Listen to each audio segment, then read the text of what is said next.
Boa noite a todos, sejam todos bem-vindos a esse nosso encontro, para esse estudo trazido pelos nossos jovens da nossa Mocidade Espírita, do Grupo Espírita Francisco de Assis, a nossa casa que nos abraça aqui na cidade de São Pedro da Aldeia. E a gente agradece muito essa oportunidade e a gente agradece muito aos jovens por trazerem esse trabalho, por toparem esse desafio, né? E com certeza estão fazendo com muito amor, com muito carinho, não é? A gente vai iniciar a nossa noite fazendo uma prece de abertura para que a gente possa agradecer e gerar boas vibrações, não é? Para nós, para todos que estão aqui assistindo, para o nosso mundo todo.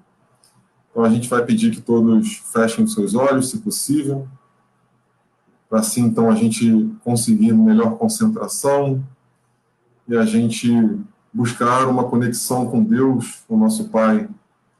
Conexão essa que pode ser feita da forma que cada um achar melhor, através de uma lembrança de uma situação boa, a lembrança de um abraço, a lembrança de um sorriso, a natureza que nos envolve. Tudo isso é Deus, que é o nosso Pai, o nosso Criador, que nos conduz, que sabe de tudo aquilo que precisamos. E assim vamos agradecê-lo pela nossa vida, agradecer por estarmos aqui, mais uma vez, tentando acertar mais, tentando corrigir os erros que viemos a cometer no passado, agradecer por aqueles que estão à nossa volta, agradecer por todos os obstáculos que surgem no nosso caminho, pois estes nos fazem crescer, nos ajudam a aprender, a viver, nos ajudam a entender a simplicidade da vida, a simplicidade necessária para encontrarmos a felicidade que tanto buscamos. Que os nossos jovens que estão aqui aguardando para começarem, né, para trazerem o nosso estudo, que possam ser intuídos, amparados pelos amigos espirituais e que tragam as informações que precisaremos ouvir e que vão, com certeza, nos esclarecer para aprendermos um pouquinho mais sobre essa doutrina maravilhosa que tanto nos esclarece. Fica conosco, Senhor, hoje e sempre. Que assim seja. Então, meus amigos, vamos aqui chamar os nossos jovens. Vou chamar aqui o Lucas, que está aqui chegando agora. Seja bem-vindo, Lucas. Seja bem-vindo, Vitor. Seja bem-vinda, Ana. Né? A gente vai agora apresentar uma música, né, que foi uma música que a gente selecionou, uma música bem alegre, bem divertida, mas que fala bastante sobre a mediunidade, sobre como essa mediunidade surgiu, pelo menos para os nossos esclarecimentos para o Espiritismo, né? Então, que a gente possa estar atentos à letra dela, né, e que a gente possa se divertir um pouquinho nesse início desse nosso encontro. Tá? Então, vou colocar aqui a música agora.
Estamos de volta, né?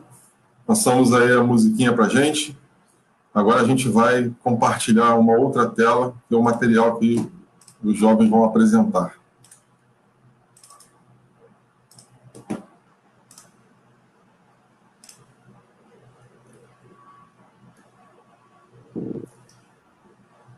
Então, meus amigos, estejam à vontade, tá com vocês, tá bom?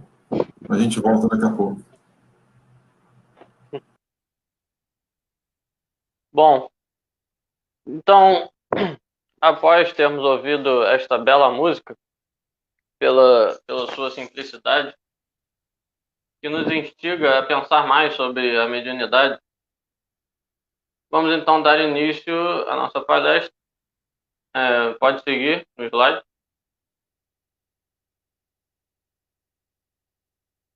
Começando com o que é a mediunidade. Bom, a mediunidade é basicamente o ato de comunicação entre os seres encarnados e os seres desencarnados, que é feito geralmente através de um médium, que é essa pessoa que serve de intermédio entre o nosso plano e o plano espiritual. Um exemplo prático, né, de mediunidade seria a psicografia, que é quando um espírito, através do corpo de um médium, ele passa uma mensagem por escrito. E entrando agora nos tipos de mediunidade,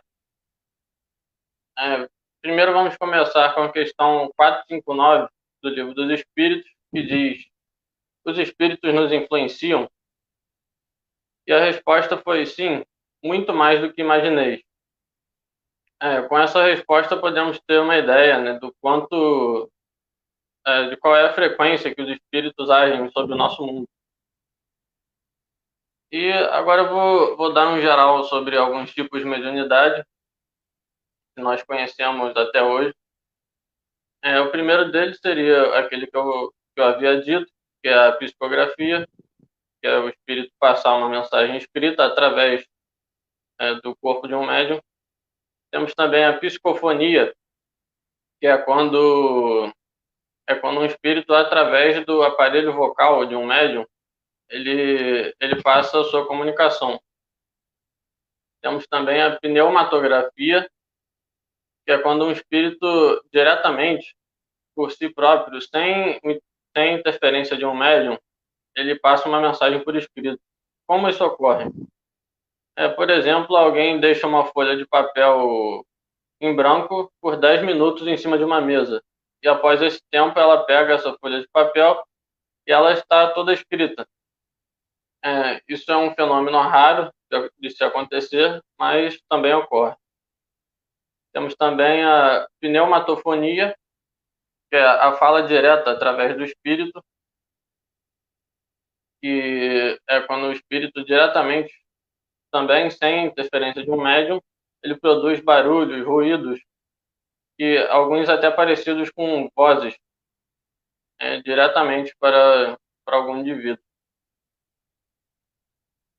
Bom, não sei se vocês perceberam, mas os que a palavra se inicia por psico são os que necessitam da presença do médium para serem executados. E os que se iniciam com pneumato são os que não precisam de um médium para ocorrerem. O espírito diretamente consegue fazê-lo. Temos também mais um tipo, que seria a mediunidade sonambúlica.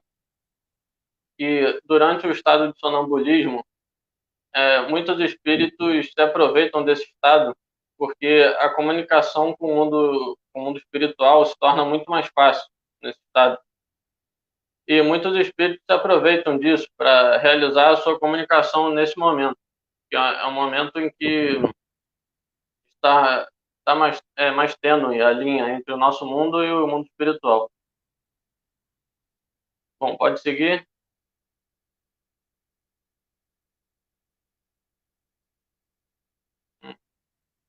Não, agora era o slide do sepultamento dos povos. Isso. Bom, Agora, sobre o sepultamento dos povos egípcios com seus objetos pessoais. Os povos egípcios, ou pré-dinásticos, eles tinham o costume de enterrar os seus recém-desencarnados com seus objetos pessoais, porque eles achavam que assim eles teriam chance de ter uma pós-morte, ou uma pós-morte melhor, né? Mas teriam chance de sobreviver nessa pós-morte. Por que eles acreditavam nisso? Provavelmente, há algum tempo, nessa época, haviam alguns médiums no meio desse povoado que viam as pessoas desencarnadas andando pelo povoado, portando suas roupas e seus objetos pessoais. E como isso é possível? Primeiro que o nosso perispírito, que é o que une o nosso corpo físico ao nosso espírito, ele geralmente assume a forma da nossa última encarnação, que é o que está mais recente na nossa memória e tem mais fácil acesso a essa forma, essa nossa última forma. E com isso levou a essa crença de que as pessoas precisariam de seus objetos, seus pertences após terem desencarnado. Pode seguir?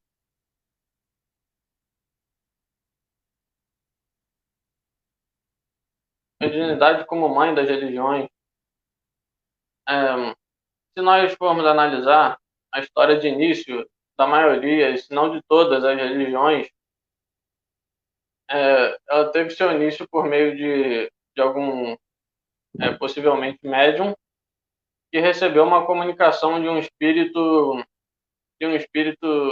se passando por um ser de luz ou por Deus. O que seria isso? Seria um espírito elevado, claro, mas que está se passando naquele momento por um ser crístico ou até mesmo por Deus, para facilitar o entendimento das pessoas naquela época, levando assim essa pessoa a criar, essas pessoas, né, a criar diversas religiões, e algumas que estão presentes até hoje entre nós. E por que é interessante isso? Para nós termos a ideia de que a mediunidade ela não teve início com o espiritismo. A mediunidade é um fenômeno que sempre existiu, sempre ocorreu. E o espiritismo ele só fez o estudo desse fenômeno, só se aprofundou nele. Bom, então agora vamos nos concentrar para prestar atenção na letra da música que vamos escutar a seguir, para então darmos continuidade com a palestra.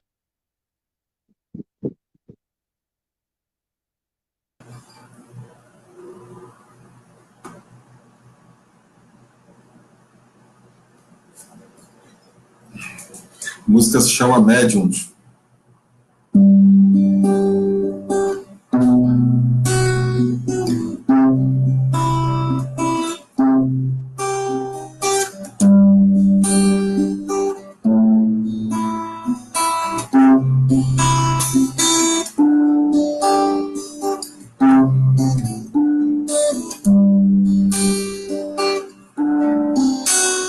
Em verdade, eu vos digo que se eles se calarem,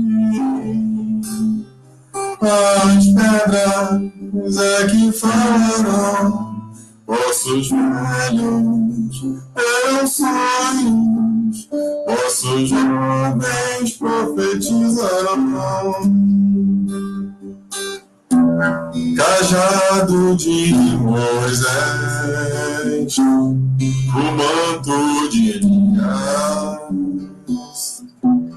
escada de Jacó, as visões de Jeremias. Hoje médiuns, antes profetas, faculdades não mais ocultas. Quantos falam, Quantos sentem, quantos ouvem, quantas línguas. Em verdade, eu vos digo que se eles se calarem, as pedras é que falarão. Vossos velhos terão sonhos, vossos jovens profetizarão. Nas bodas de Caná, na cura das feridas, na transfiguração, nos dando água viva.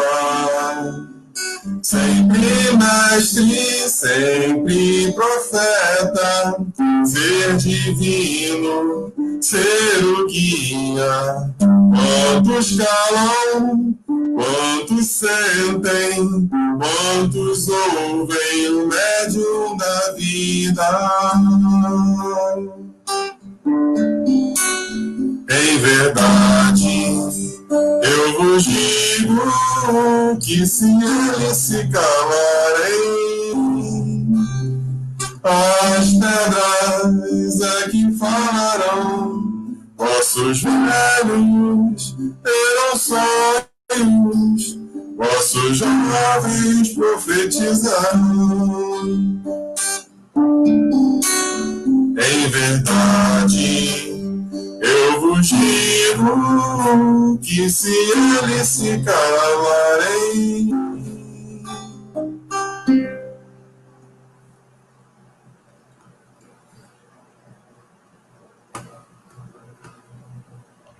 Bom, boa noite a todos. E como a gente pôde prestar atenção na letra dessa música, quantos médiuns que já existiram, né, durante todo esse tempo, e nossos jovens profetizarão. E quem são esses jovens, né? Quem foram esses jovens? Nós tivemos alguns jovens na época de Kardec e que estiveram envolvidos com a mediunidade. E hoje a gente vai falar aqui sobre eles. Nossas primeiras jovens, né, são as irmãs Fox. Pode passar o slide, por favor.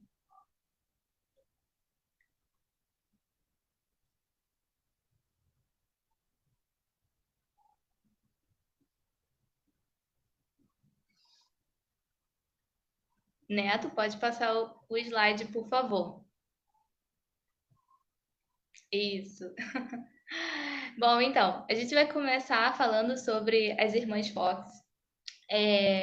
No século XIX, ele foi marcado por diversas manifestações mediúnicas e que tiveram início em Hydesville, que foi em Nova York, nos Estados Unidos, na residência da família Fox. E as irmãs Fox eram Kate, de 11 anos, e Margaret, de 14 anos. Tudo começou quando a família Fox se mudou para lá, para uma casa que diziam que era mal assombrada.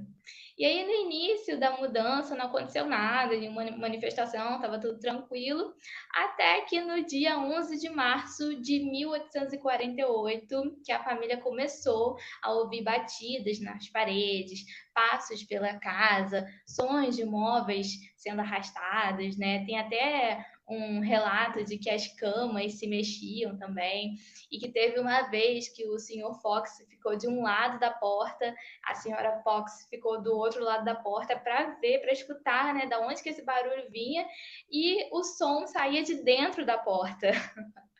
Então, a família Fox, ela não sabia ainda, né, a origem daqueles sons, e aí eles concluíram que os barulhos só podiam ser de algum espírito maligno, alguma coisa do tipo.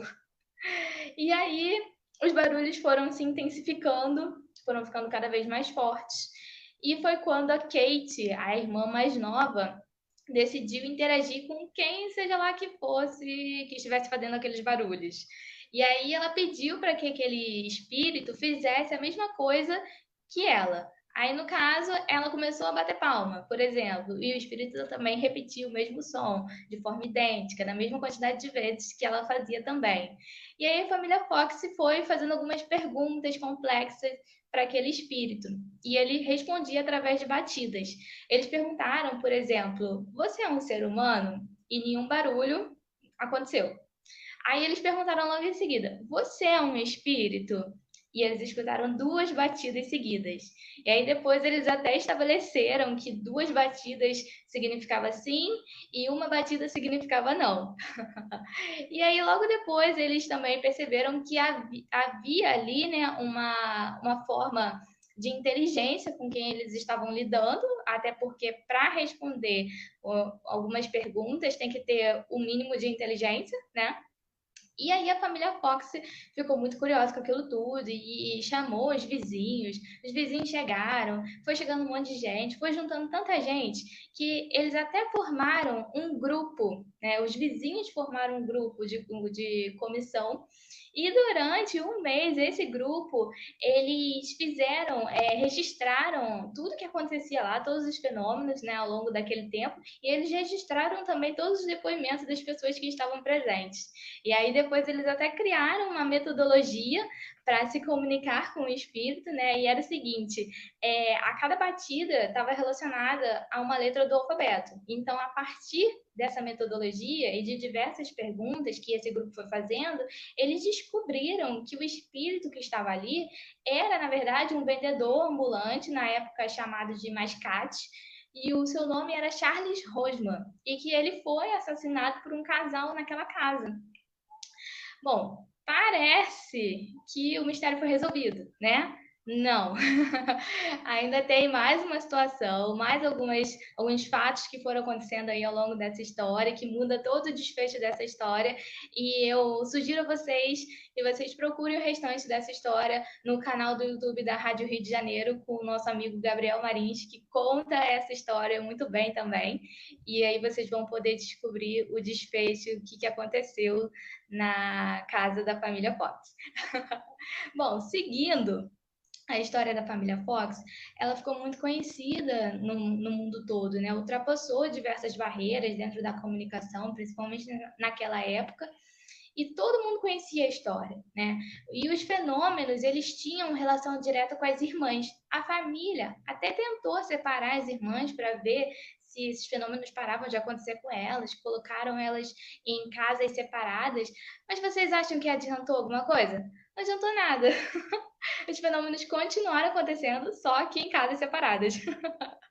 E aí, era algo sobrenatural naquela época, né? Ninguém conhecia ainda, todo mundo estava curioso, querendo saber o que estava acontecendo. E aí, por causa disso, elas começaram a realizar sessões públicas, né? Para que todo mundo pudessem ver as manifestações também. E aí, nessas sessões, iam, né, de pessoas curiosas até religiosos, intelectuais, observadores, enfim, todo mundo que você possa imaginar. Na segunda sessão pública que elas fizeram, chamaram até uma pessoa que entendia de ventriloquia, que é aqueles bonequinhos de mão, que parece que é o bonequinho que está falando, mas na verdade é a pessoa, né, que está segurando. Eles chamaram esse profissional para investigar, para conferir se não eram as irmãs Fox que estavam mexendo, fazendo barulho, né? Mas eles logo perceberam que não eram elas que estavam fazendo os barulhos, né? Porque, primeiro, a boca das irmãs Fox nem se mexia, e segundo, os barulhos saíam de longe das irmãs. E aí, no final de tudo, eles concluíram, né? Teve até um relatório comprovando de que as sessões e as manifestações elas eram autênticas. Bom, é importante lembrar também que nem tudo são flores. E naquela época, com as irmãs Fox, também não foi diferente. Existem alguns fatos marcantes que aconteceram na vida das irmãs Fox e que eles não são muito divulgados, mas que é importante a gente conhecer também. As irmãs, elas realizavam manifestações de efeitos físicos. E aí, essas manifestações, elas desgastam fisicamente o médium. E foi isso que aconteceu com as irmãs. Elas ficaram desgastadas fisicamente, mentalmente também, né? E aí, para que elas pudessem continuar essas sessões, os empresários delas ofereciam vinho, muito vinho para elas, para que elas pudessem ter energia, continuassem de pé, né, ali fazendo as sessões públicas. E isso foi causando um problema muito grave de alcoolismo na vida delas. Outra questão também, outro fato, é que as sessões eram cobradas, né? E naquela época era um valor bem alto, era caro. Então, logo, as irmãs e os empresários ganhavam e muito por essas sessões públicas. E aí, depois de um tempo, as irmãs elas começaram a se afastar um pouco dessas sessões, começaram a surgir muitos problemas na vida delas, problemas financeiros, problemas com álcool, isso foi se agravando, elas foram ficando muito tristes, deprimidas, enfim. A Margaret, ela se revoltou tanto com aquela situação toda que estava acontecendo, ela ficou com tanta raiva que ela começou a tentar combater o espiritismo. E ela disse que tudo que elas fizeram ali era uma fraude.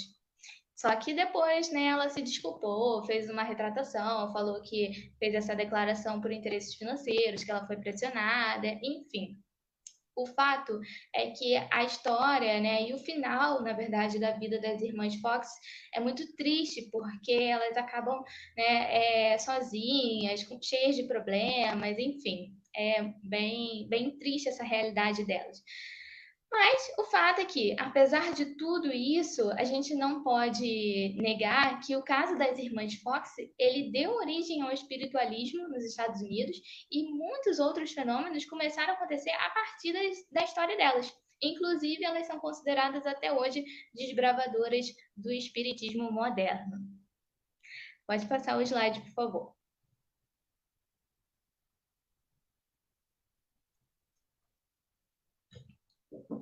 Bom, ainda junto com as irmãs, agora a gente tem as irmãs Boldin.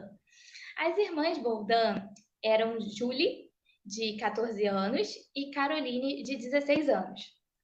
Elas foram as primeiras médiuns que ajudaram Allan Kardec sobre a pesquisa, né, dos fenômenos espirituais.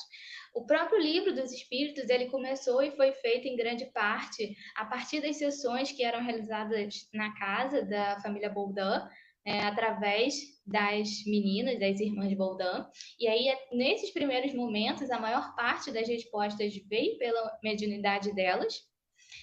As irmãs Boldin, elas aparecem em transcrições de importantíssimos intercâmbios espirituais, como, por exemplo, o diálogo entre Kardec e Zéfiro, em 11 de dezembro de 1855, quando aquele espírito, Zéfiro, lhe falava pela primeira vez do seu guia espiritual, o Espírito de Verdade, e que mais tarde dialogaria com Kardec através da mediunidade das irmãs Boldin.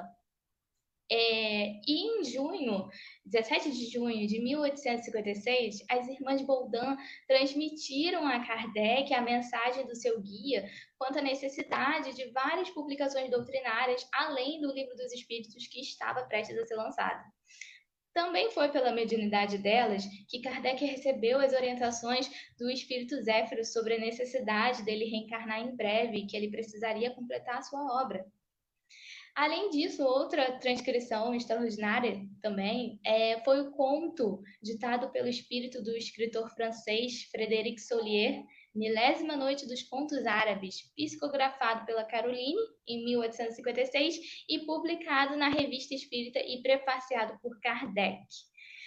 Bom, a gente pode concluir, então, que as irmãs Boldin, elas foram transmissoras importantes, né, de mensagens espirituais e emprestaram a sua mediunidade a entidades nobres como o Espírito de Verdade e, além disso, elas também utilizaram a sua mediunidade a favor do bem e da caridade, contribuindo com a pesquisa espírita.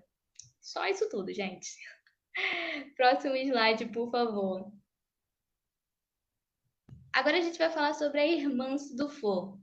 A história da Irmãs Dufour, a gente pode começar falando sobre o início, né, que ela descobriu sobre a sua mediunidade. Foi o seguinte, ela começou a apresentar um desequilíbrio nervoso e a fazer premonições.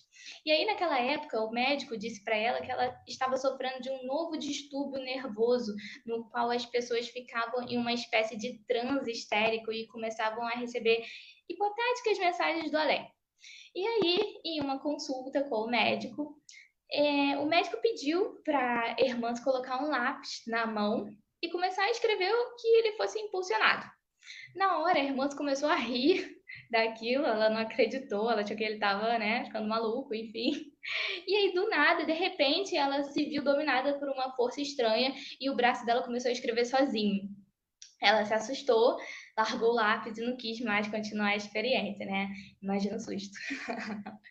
E a família foi se acostumando depois com o fato e a faculdade da irmã, e isso passou a ser visto por eles como uma coisa natural e positiva. E, além disso, o posicionamento favorável dos Dufour ao neo-espiritualismo gerou algumas retaliações também. Eles eram católicos e aí, numa confissão, a irmã se recusou a negar a sua crença nos espíritos. Com 14 anos, a Hermance, ela publicou o seu segundo livro, Spiritualist. Na época não existiam os termos espíritas, mediunidade ainda, e o primeiro livro a ser distribuído e vendido foi A História de Joana d'Arc, ditada por ela mesma. Com 14 anos, gente, não é pouca coisa não. E, segundo o historiador Canúcio de Abreu, a família Dufour conheceu Allan Kardec em 1857. E aí, logo depois, a irmã se recebeu uma belíssima mensagem de São Luís, ex-rei da França, que a partir dali tornaria-se uma espécie de supervisor espiritual dos trabalhos de Kardec. E os laços entre eles foram se estreitando, né? Ela se tornou a principal médium das reuniões domésticas de Kardec, e além disso, ela foi uma das sócias fundadoras da Sociedade Parisiense de Estudos Espíritas e também auxiliou Kardec como médium na revisão da segunda edição do Livro dos Espíritos. Essa daí também, a gente pode dizer que contribuiu bastante. Próximo slide, por favor. Nosso próximo jovem, bastante conhecido, é Leon Denis.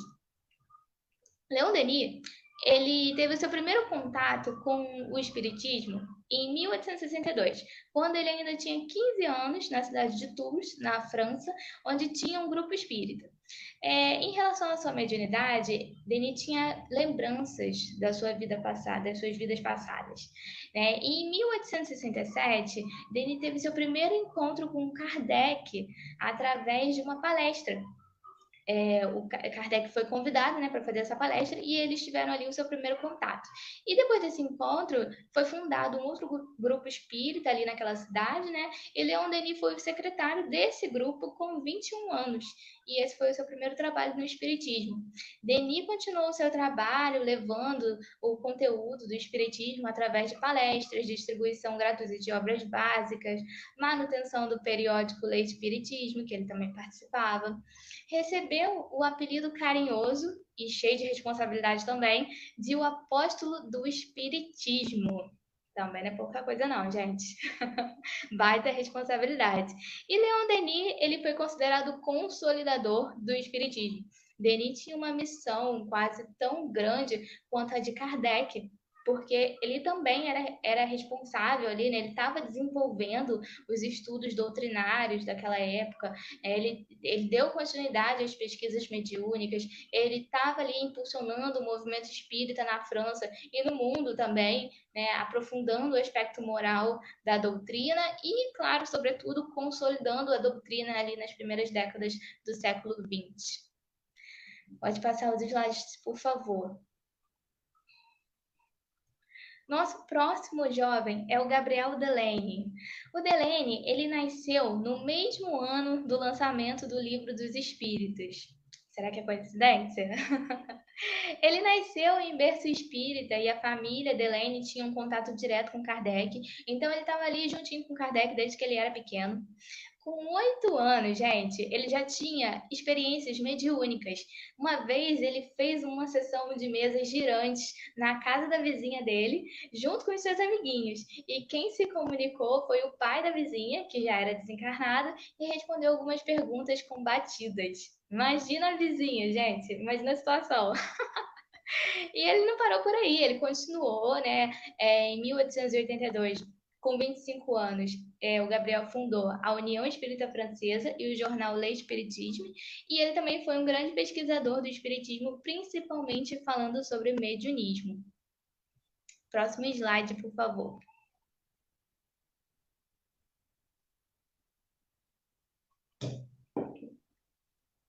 Bom, o nosso último jovem de hoje é o Camille Flammarion.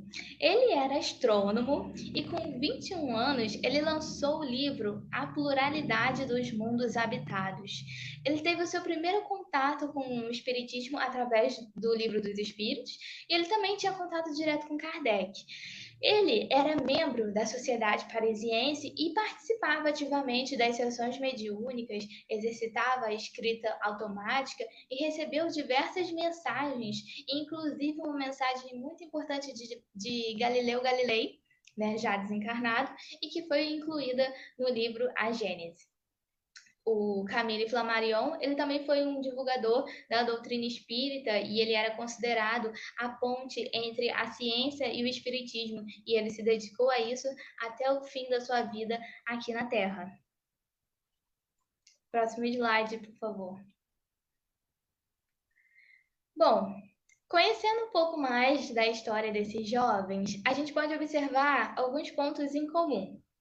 O primeiro, eu suponho, que provavelmente a maioria ali teve um pouquinho de medo. Não é possível, gente. Eu teria um pouquinho de medo no início também. Até porque o medo é um sentimento natural do ser humano e eles eram muito jovens quando a mediunidade começou a aflorar na vida deles, né? Então, me colocando no lugar deles, eu acho que eu teria um pouquinho de medo, mas mesmo assim a gente pode observar que olha só como eles foram corajosos, né? Mesmo com medo, mesmo que eles tivessem algum tipo de medo, eles seguiram em frente. Eles não deixaram que o medo os impedissem de continuar essa jornada, né, da mediunidade. Eles foram corajosos, sim, e justamente por continuar trabalhando a mediunidade, porque era algo ainda desconhecido, então eles continuaram envolvidos nisso mesmo com medo, né? Vamos supor, o que provavelmente deve ter acontecido. Outra característica também que a gente pode observar que eles têm em comum é que a maioria se envolveu muito com os estudos. Então, daí a gente já pode ver a importância que o estudo teve para o desenvolvimento da mediunidade deles. Eles eram muito envolvidos em rodas de debates, grupos espíritas, grupos de estudos, né, da época, revistas, enfim. Então, a gente pode perceber que o estudo estava muito presente naquele momento e como isso foi fundamental para que eles pudessem aprimorar e desenvolver a mediunidade deles. E por último, a gente pode observar também que nada disso talvez tivesse acontecido na vida deles se Kardec não tivesse dado a oportunidade deles trabalharem, né, junto com Kardec, ao lado de Kardec. Claro que acho que Kardec não teria dado essa oportunidade para eles se não tivesse visto, enxergado nesses jovens a maturidade deles, né, o comprometimento deles, a responsabilidade que eles tinham. Então, cada um teve o seu momento ali, mas Kardec foi fundamental para que eles pudessem desenvolver e aprimorar a mediunidade na juventude deles. É isso, gente. Boa noite, gente. Então, eu vou falar um pouco sobre o jovem médico. Como a gente pode ver, como a Ana falou, vários jovens utilizaram a mediunidade a favor do espiritismo. Neto, pode passar, por favor? Então, e eles utilizaram, assim como outros médiums, a glândula pineal, que é um órgão nosso que tem cerca de 5 a 9 milímetros, do tamanho de um caroço de feijão. Então, esse órgão tem uma importância grande fisiológica porque ele regula a serotonina e a melatonina, que fazem com que a gente sinta sono à noite para poder dormir e descansar e que a gente acorde de manhã, regulando assim o nosso ciclo circadiano. Passa, né? Essa glândula já era falada desde 1641, quando René Descartes relacionou ela à nossa alma e dizia que lá era onde a nossa alma se encontrava. Porém, a gente sabe que não é nem assim. Passa aí, Neto. No livro Missionários da Luz, é dito que a glândula pineal, que lá por eles chamam de, no livro eles chamam de epífise, ela desempenha um papel muito importante, porque é por lá que, por ela, no caso, que a mediunidade ocorre. Passa aí, Neto. Então, a mediunidade, ela capta, a glândula pineal capta o nosso campo eletromagnético, que é impregnado de informações dos espíritos, por base da vibração. Né? E ela funciona como um telefone celular, que capta as informações e passa por o nosso córtex pré-frontal, o que faz com que a gente interprete as coisas que são ditas. E a gente só consegue exercer a mediunidade porque nós temos uma parte do nosso cérebro, que é o córtex pré-frontal, essa parte aqui da frente, que a gente tem um senso de percepção, que está muito ligado com as nossas críticas, com o nosso senso de julgamento de tudo que está acontecendo, que a gente tem isso em vantagem de diferentes outros animais. E ela capta essa percepção e faz uma crítica do que está acontecendo. Passa, Neto. Também, e no livro dos médiuns, no capítulo 8, no ponto 8, é dito que não tem uma idade para a mediunidade se manifestar. Só é dito que vai depender do desenvolvimento físico e ainda mais do desenvolvimento moral. E eles também dizem que em crianças de 12 anos isso vai afetar muito menos do que alguns adultos. Passa, né? Então, tabu. Então, gente, segundo Foucault, o tabu está ligado ao nosso código moral, que é algo que a gente não pode falar abertamente porque é proibido ou embaraçoso. Mas, no livro dos médiuns também, Kardec fala que a mediunidade é orgânica, ou seja, ela é inerente ao ser humano. Então, se a mediunidade é inerente ao ser humano, por que a mediunidade é um tabu? Muitas vezes as pessoas relacionam somente a coisas ruins, mas a mediunidade, ela não deve ser um tabu, porque quanto mais você fala sobre um assunto, mais normal, entre aspas, como a mediunidade orgânica ela deve ser normal, mais normal esse assunto se torna. E quanto mais normal, mais fácil vai ser para quando a mediunidade se manifestar, que as pessoas possam falar sobre ela, que as pessoas possam saber como proceder, porque senão as pessoas vão ser descriminalizadas, e vão acabar tornando, tipo, tentando reprimir algo que é dela, que é nosso. E pode passar, né?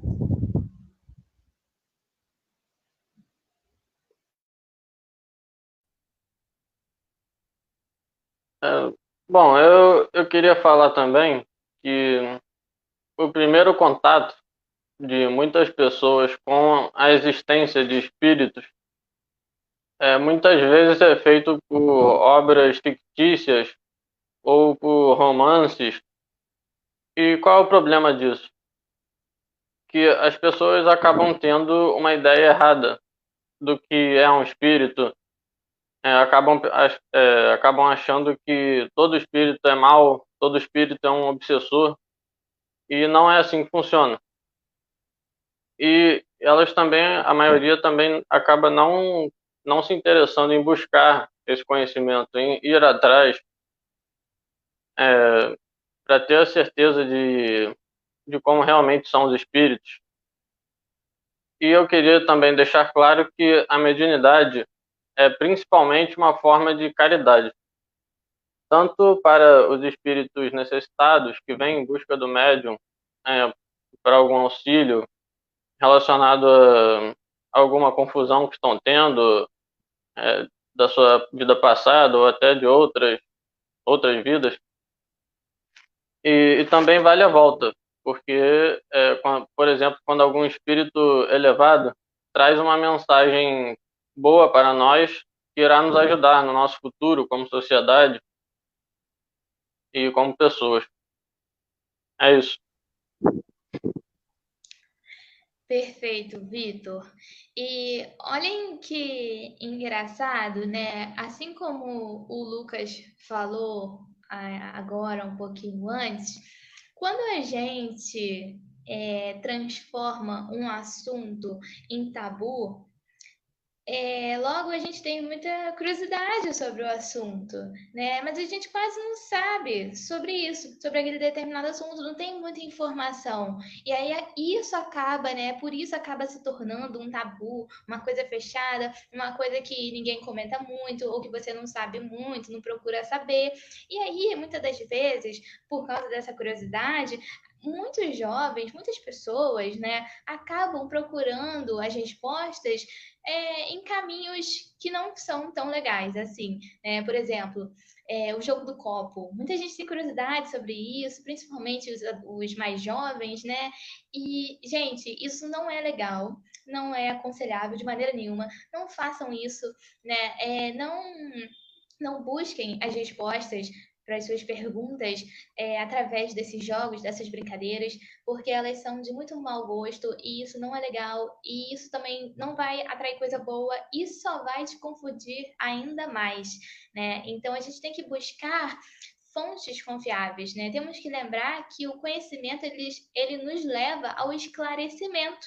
Então, vamos buscar sobre mediunidade, sim. Vamos parar de tratar isso como se fosse um tabu, um bicho de 7 cabeças, né? Vamos falar mais sobre isso justamente para que a gente não caia em armadilhas, justamente para que a curiosidade não nos leve a caminhos não tão favoráveis assim, né? Então, vamos nos aprofundar mais nos estudos dos livros básicos da doutrina, vamos procurar por fontes confiáveis. Pode passar o slide, por favor, Neto. Bom, então, 2020 foi um ano desafiador, né? Ainda está sendo, porque ele não acabou ainda, está quase lá, mas a gente sabe que foi bem difícil, né? Para todo mundo, de certa forma, foi bem desafiador. E aí, por isso, a gente resolveu adotar o lema hashtag ninguém fica para trás. E eu vou explicar um pouquinho sobre isso. Na verdade, ele é uma homenagem aos nossos colegas da mocidade, que também participaram da palestra, né, que também estiveram presentes, ajudando a gente ao longo desse tempo, né, desses últimos meses, para montar essa palestra, mas que por motivos pessoais, por diversos desafios na vida deles, infelizmente eles não puderam participar aqui hoje dessa palestra junto com a gente. Mas a gente queria lembrar a eles que isso não importa, porque na verdade eles estão sim juntos com a gente, né, nos nossos corações e nos nossos pensamentos. Então, Milena, Larissa, Joana, Pietro e Rafael, a gente queria que vocês soubessem que vocês são muito importantes para a gente e que por isso ninguém fica para trás. Estamos todos juntos nessa. Pode passar, por favor, o slide. E a gente queria agradecer, né, por último, como eu falei aqui antes, essa palestra a gente não fez nada sozinhos, né? Nós tivemos muita ajuda, então nós agradecemos a todos aqueles que nos ajudaram, os nossos colegas, né, ao Neto e à Mônica por todo o auxílio, e principalmente ao Beto, a Fernanda Dias e ao Gabriel Marins, que disponibilizaram o tempo deles para nos fornecer todo o conhecimento que eles possuem sobre esse tema de mediunidade, tirando as nossas dúvidas e nos auxiliando a montar esse material aqui que a gente trouxe para vocês hoje. E é isso, gente. E agora eu convido vocês a escutarem a nossa última música, nossa música de encerramento. Escutem com atenção e em seguida nós faremos a prece de encerramento. Obrigada.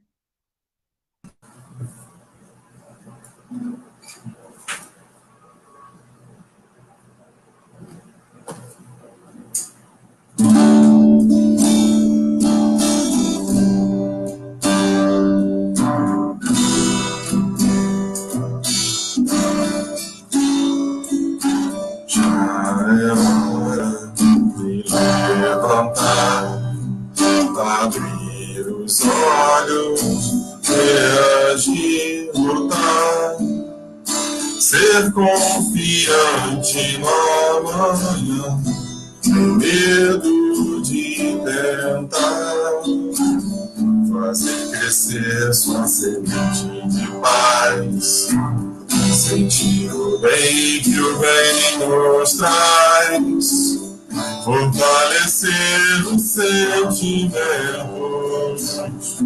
amar muito mais. Amigo, se preciso ser luz na vida de alguém, sem medo de abraçar ninguém.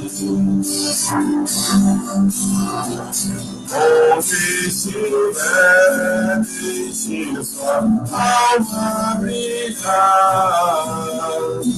Sinta a vida lapidar.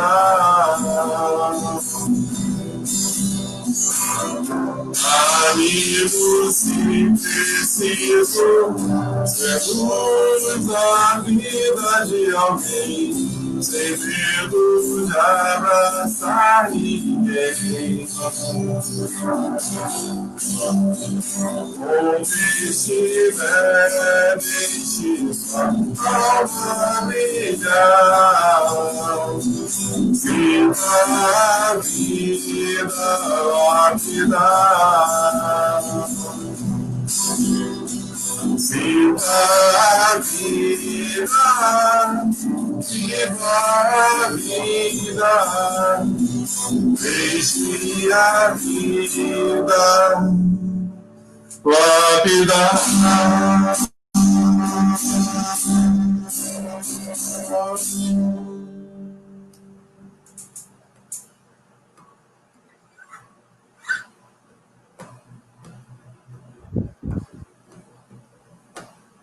Então, gente, com essa música, vamos fechar nossos olhos e pensar em coisas boas. Senhor, que o Senhor possa levar à luz a vida de todas as pessoas que estão assistindo essa palestra, de todas as pessoas que auxiliaram essa palestra, e que a gente se sinta bem com o que passamos e que o Senhor possa fortalecer nossos sentimentos.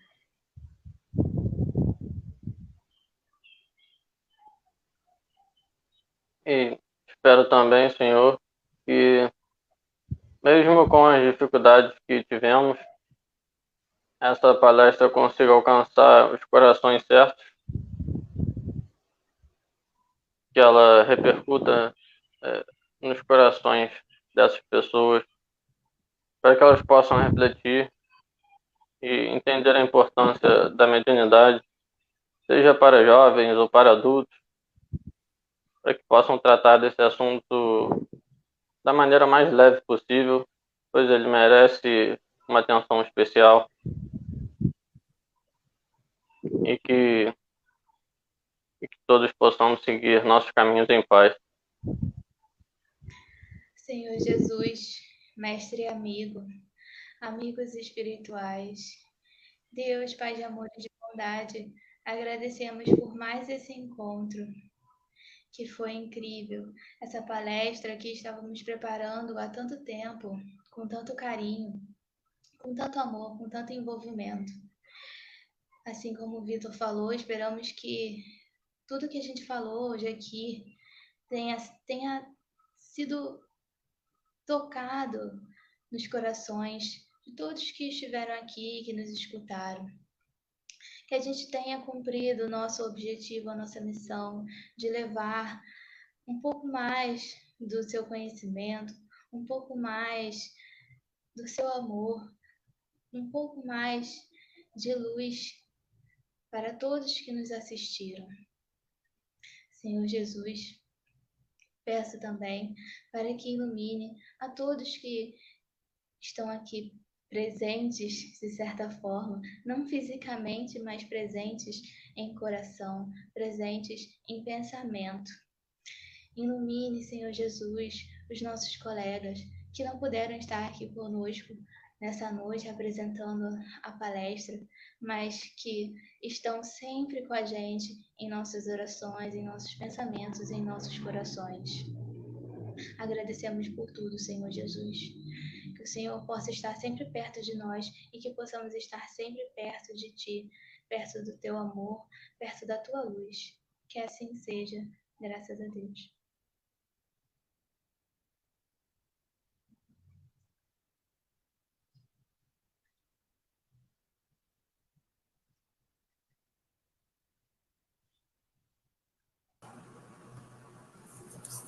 E é isso, minha gente. Chegamos aqui. Trouxe a Mônica agora também para falar com a gente, né, tia Mônica?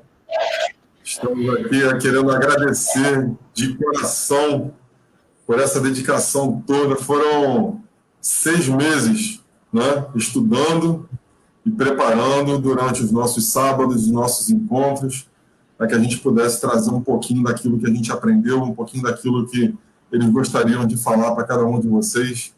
Esperamos que todos tenham aproveitado e a gente agradece muito a esses que estiveram aqui falando, aqueles que foram citados, aos que não puderam participar em muitas das reuniões.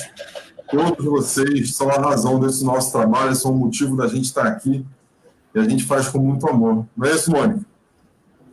É isso, Neto. Eu quero agradecer imensamente aos jovens que participaram e que não puderam estar aqui conosco, como a Ana falou, e um especial ao Vitor, ao Lucas e à Ana, pelo carinho, pela entrega que eles tiveram. E, assim, isso nos emociona, isso nos deixa realmente muito mais felizes e com esperança sempre no mundo melhor.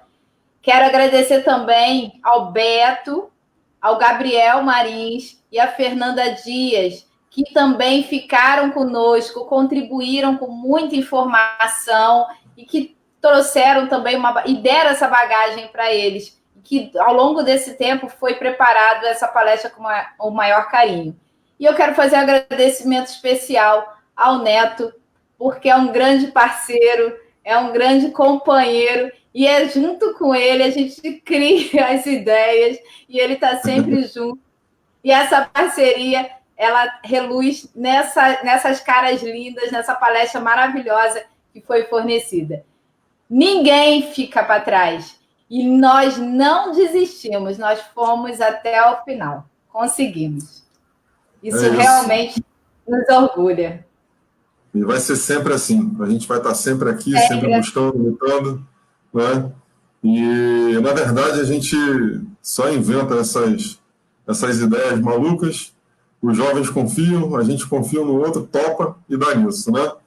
Então é isso, gente. A gente está aqui com toda felicidade, né, no nosso coração. A gente está aqui agradecendo pela participação de todos, pelo que foi mostrado, que foi apresentado.